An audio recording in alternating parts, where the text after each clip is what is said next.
Hi everyone, thank you so much for joining me again. Today is Sheesh with She's So Crafty.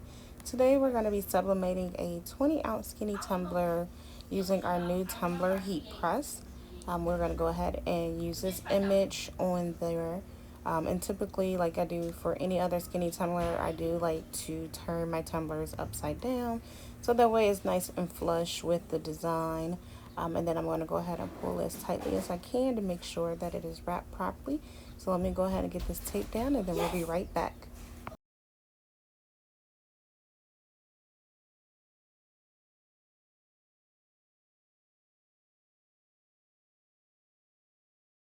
Okay, so now that we have that tape down all around, get to see the top, the bottom, right in the middle, we're going to go ahead and insert it in. I do have my temperature set for, let me see, you probably can't see it. I'll try to see if I can get it closer. Let's see. Okay, that's probably as good as you're going to be able to see it. Here it is. I have 350 degrees for the starting temperature, 30 seconds, but it's actually going to get up to 360 degrees is what we're going to press it at. And let's go ahead and get that started and see.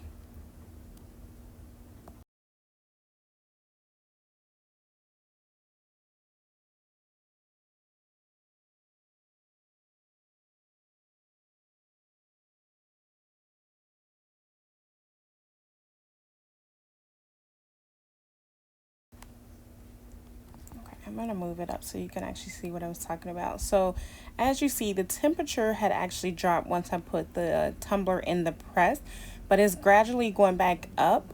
And you're going to see it's going to get to 350. And if you notice that little blinking green light down there, it says heating.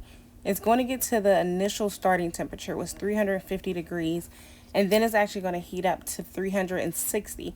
Once it reaches 360 degrees, is when it's actually going to start counting down, and that's going to be the actual press temperature.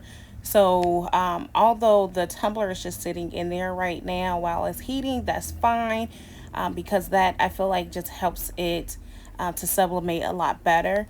So as you see now, it's about to hit 360 degrees, and you're going to notice that timer of 30 seconds is going to start to go down. See, so now that timer is ticking. So we're going to go ahead and let that press, and then we'll be right back, and we're going to flip it over and then do the other side for an additional 30 seconds. All right, and time is almost up, so let me grab my gloves and we'll go ahead and pull this off of the press.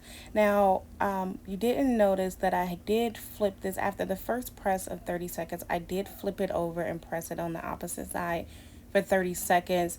My camera did not record that part, so I do apologize about that, but I did do it 30 seconds with the seam or the tape facing up, and then I flipped it over and did it for another 30 seconds on the other side. Now here I'm just showing you how you can actually see that ink coming through on the paper, so then that way you can just tell that it did fully sublimate through. So now let's go ahead and get this tape off for the big reveal, and yeah, we'll go from there.